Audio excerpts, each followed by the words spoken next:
alis kay Congressman Arnie Teves bilang isang congressman.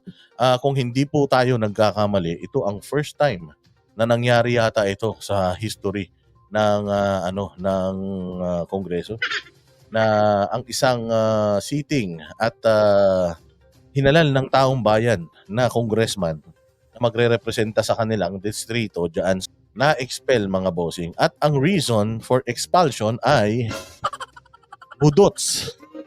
Yan. So, unconstitutional daw yan, sabi ni Jocelyn Damian. Unfortunately, sila ang batas.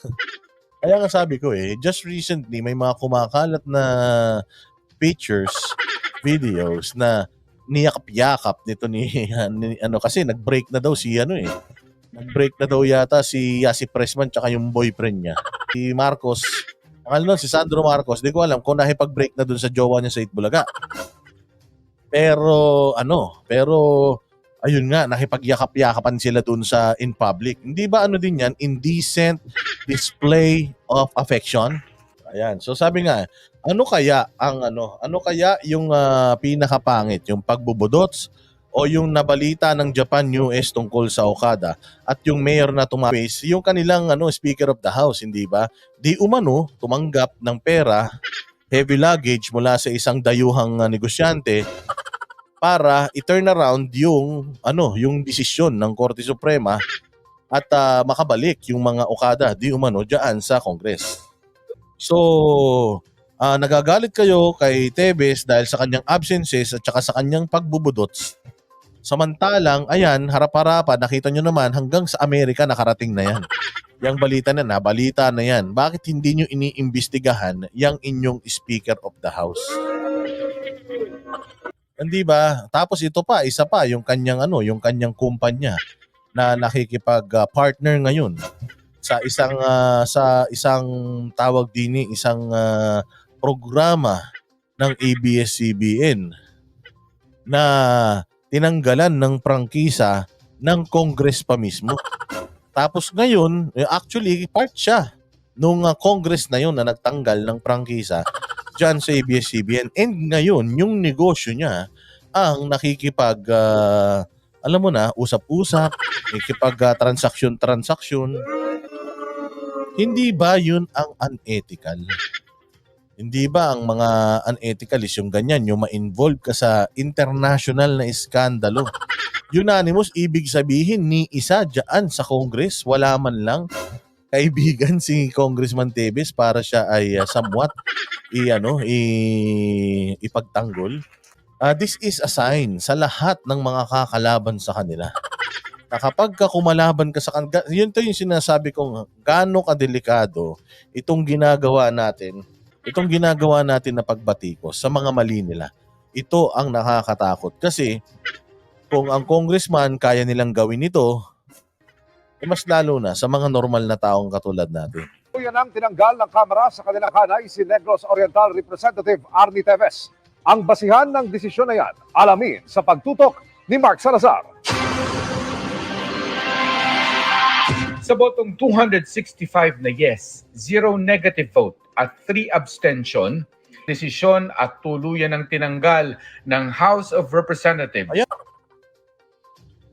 Si Negros Oriental 3rd District Representative Arnolfo Teves sa kanilang hanay. Sa plenaryo kanina, inilatag ng komite ang 3 dahilan kung bakit ano yung dahilan? Yung continuous pursuit of political asylum amounts to an abandonment of public office. Actually, hindi naman niya inamin ever na siya ay nag-apply ng asylum. Hindi naman niya inamin. Wala namang proof tungkol doon bukod doon sa intel ni Boying na puro naman palpak.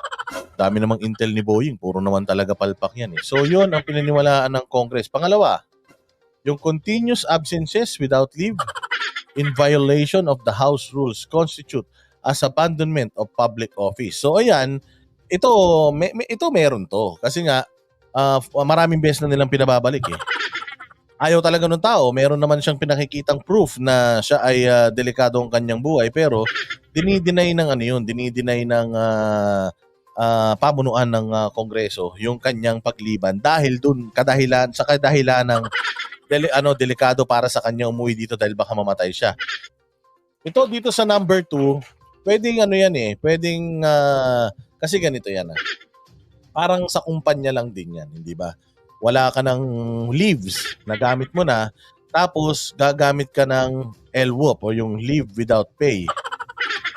Oo, depende yun. Nasa amo mo yun, supervisor mo, or kung sino mang approver ng iyong leave, kung papayag siya or not. Kapag hindi siya pumayag sa leave without pay mo, tapos itinuloy mo pa rin yung pag-absent mo, ayan, makakasuhan ka na or maaawol ka na absent without leave. So, pagka may ganon, bibigyan ka ng notice to explain at notice to return to office. Oo, then after noon, hindi ka pa rin bumalik, papadalan ka na nila ng termination notice. So dito sa number 2, medyo mayroong konting grounds yan. May konting grounds yan. Although, lagi naman sinasabi ni Congressman Teves na hindi lang naman daw siya hindi lang naman ako gumagawa niyan, marami na rin gumawa niyan at marami pang absences sa akin ng mga previous Congress. Pero parang pinepersonal siya. Halata naman. But again, sabi nga niya is pwede naman Zoom, na bibigyan ko naman yung aking mga tao dyan sa opisina ng instructions. Kaya ko pa rin namang makapagbalangkas ng batas kahit na remote. So, hindi siya binigyan ng pagkakataon doon. So, yung number 1, unless merong proof talaga yung Congress na si Arnie Teves ay nag-apply talaga ng asylum sa Timor-Leste, o kasi the indecent behavior displayed by Representative Teves Jr. in his social media post, among which is a video of him dancing while wearing undergarments, causes dishonor to the House of Representatives. Ito yung talagang nakakatawa rito. Indecent behavior. Yung nagsayaw lang yung tao ng hindi naman siya nakabrief. Naka-boxer shorts siya, mahaba naman yung boxer shorts niya. Wala namang mga lumabas na hindi ka nais-nais doon. Nakasando naman siya, tsaka nandoon siya sa bahay niya. Buti sana, kung ginawa ni Kong Tevis yan, halimbawa, ginawa ni Kong Tevis yan doon sa gitna ng EDSA, katulad ng ginawa ni Diana Zubiri dati. Ayun, yun pwede yun na mapahiya sila. Tsaka, ang dami ng mga previous videos ni Congressman Tevis before na naka-boxer shorts lang siya, na nagbo-boxing, nagmi-meets, nagpa-punching bag, nagva-vlog ng naka-boxer shorts lang. Tapos ngayon nyo lang pinansin nung nagsayaw siya ng budots. Pwede kayong mambuli.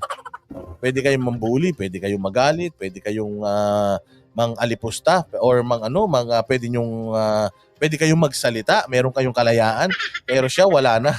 Yung pangatlo yung pinaka nakakatawa. Sa totoo lang, yung pangatlo yung pinaka nakakatawa. Yung indecent behavior displayed. Samantalang sabi ko nga sa inyo, ano yung pinakamasama? Yung ikaw ay magsayaw-sayaw sa iyong vlog, magsasayaw ka sa iyong vlog ng nakasando ka naman, naka-boxer shorts, o yung maging maging bagman ka, o yung maging planchador ng deal ng Okada at saka nung pamunuan ng Okada. Hanggang ngayon, wala pa siyang mga kaso talaga na konkreto. Kasi naisampa just recently yung kaso niya yung 2019 pa. Ngayon lang naisampa. Tapos, kasunod nyon, hindi umaandar yung digamo. So, kinana siya dun sa terorista. Talaga namang, ibig sabihin, pilit na pilit. O ibig sabihin, wala na silang makitang ibang mas makatotohanang violations. Kaya ito na yung napulot nila, which is para sa akin hilaw na hilaw talaga. Nire-recommenda nila ang expulsion ni Teves. Number 1, his ongoing persistent pursuit of his application for political asylum in the country of Timor-Leste. Number 2, his continuous absence without leave in the House of Representatives in violation of our House rules.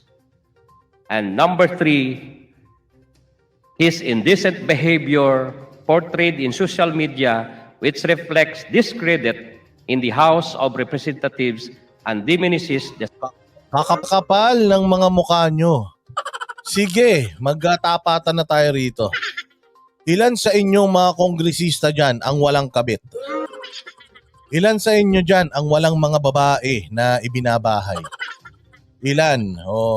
Baka masunog kayo dyan ha, sa mga kasinungalingan ninyo. Ang sinisilip nyo si Tevez sa pagsasayaw niya ng budots. Pero sa totoo lang, mas marami kayong ginagawang kaimoralan nang hindi nyo lang ibino-broadcast. Napakarami ninyong mga anak sa labas. Napakarami ninyong mga babae na ibinabahay. Oy, meron pa nga sinasabi si Kong Tevez na yung isa daw dyan, merong inanakan. Tapos hindi sinustentuhan yung anak. Napakarami nyo dyan na mga sugar daddy, maniwala kayo. Kaya kung yan lang ang gagamitin ninyo, hindi ba kayo kinikilabutan? Hindi ba kayo nahihiya sa mga balat ninyo? Na bukod sa mga korupsyon na ginagawa ng ilan dyan, napakarami sa inyo yung merong mga kabit, palachuchi, mga yun ang immoral. Pero si Tevez nagsayaw, naka-boxer shorts. Hiyang-hiya naman ng Congress, ang linis. Napakalinis naman pala ng Congress. Sana kung malinis ang Congress, sana nasa langit kayo lahat. secure of the position. By unanimous vote of its members, recommends to the House of Representatives Ayan nga,